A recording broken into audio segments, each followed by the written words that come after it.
Now in Acts chapter 1, verse 5, we have a follow-up on Acts 1:4, which said that the disciples should wait for the promise from the Father, which you have heard from me. And now Acts 1:5 tells us why they should wait. Hati Ioannes man ebaptisen hudati humes de in pneumati baptisthesis de hagio u meta palas tautos hemeras. Let me give a literal translation here. Because John indeed baptized with water, but you shall be baptized with the Holy Spirit not after these many days. Now that's an overly literal translation. We'll try to unpack that as we go through.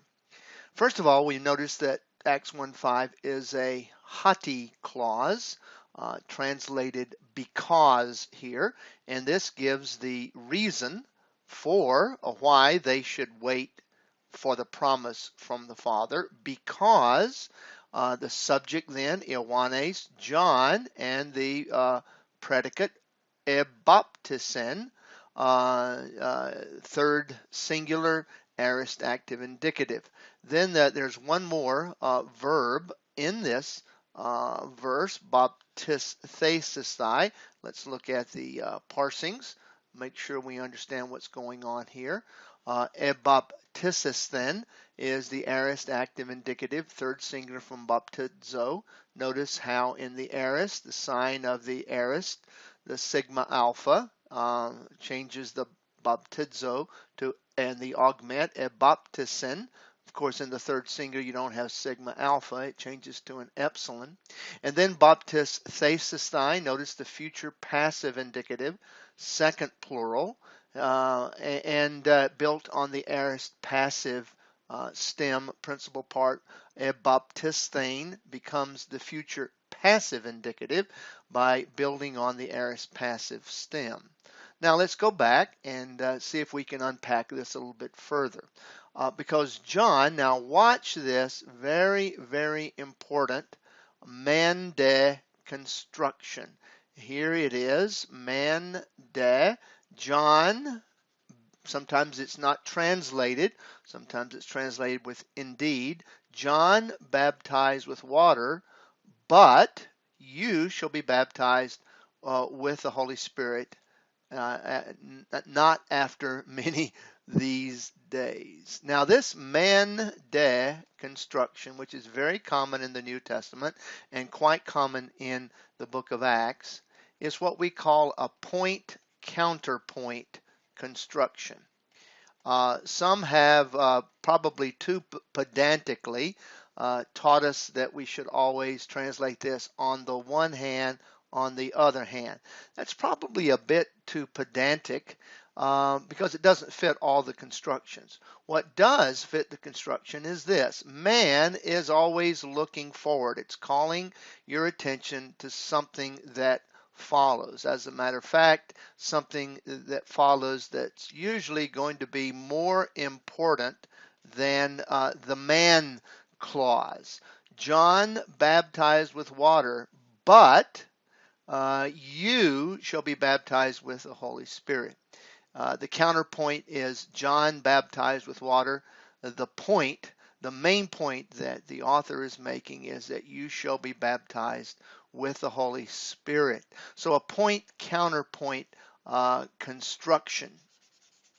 Now, what does this mean in the grammar of the means wherewith they are baptized? Now, that brings us to a little bit of theology, but let's try to stick to the grammar here and see what we can make out of it. Notice the dative singular of water here, and notice it is without any preposition, without a preposition, all right?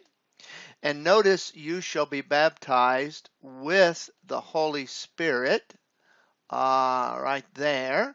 But we have this preposition in. Now, Baptists and Presbyterians can fuss about this over and over and over, but we need to be careful about allowing our theology to affect our translation. Notice that this could be either a locative, a dative, you shall be baptized, John baptized in water, or it can be an instrumental. And the naked dative, the one that is without a preposition, can be translated John baptized in water or with water. But notice the point that is the main point of this verse, but you shall be baptized. Now notice, in pneumati, in the Holy Spirit. The in pneumati is separated from the hagio, probably to give emphasis that this baptism is not in or with water, but this baptism is with the Holy Spirit. So here the dative follows the verb. Here the dative precedes the verb for emphasis. All right, so that's the point counterpoint. Can we settle this question? No, we can't. The issue of baptism is not settled by case usages, but by other issues like context and the meaning of the word baptizo. But you shall be baptized. But I am struck by the fact that notice here that there is a lack of preposition here and a preposition here. So the most that we can say is John baptized instrumental with water, but you shall be baptized in the Holy Spirit, not after many days. Now that will not satisfy everyone, but it is one suggestion that the baptism is not with the Holy Spirit, but we're baptized in the Holy Spirit.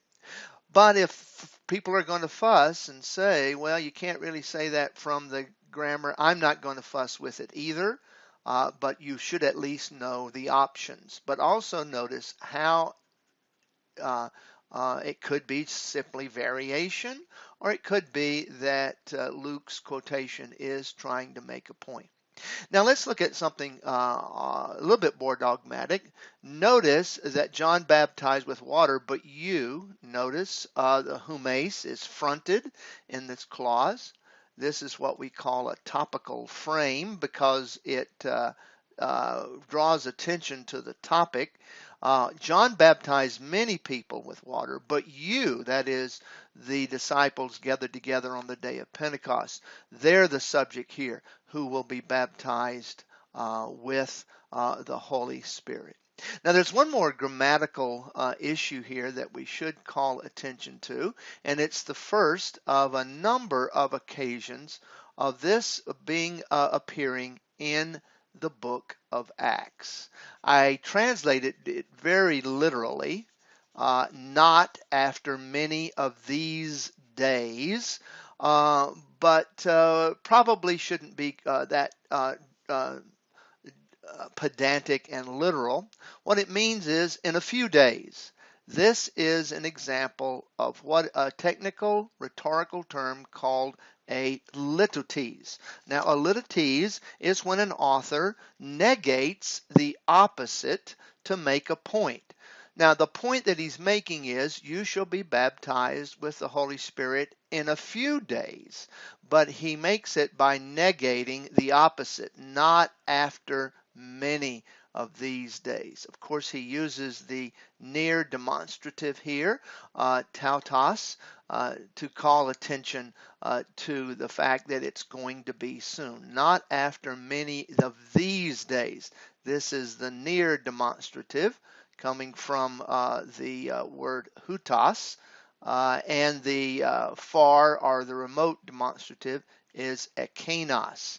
So he's calling attention that this is going to be soon by using this litotes. Actually, there are 18 additional examples of litotes in the book of Acts. Luke loves to use it. My favorite one is in Acts 17:4, when Luke says that a number of people responded to Paul's message in Thessalonica, and among them was the chief women, not a few. So if we say, how do I play golf? And you answer, not bad, that means good.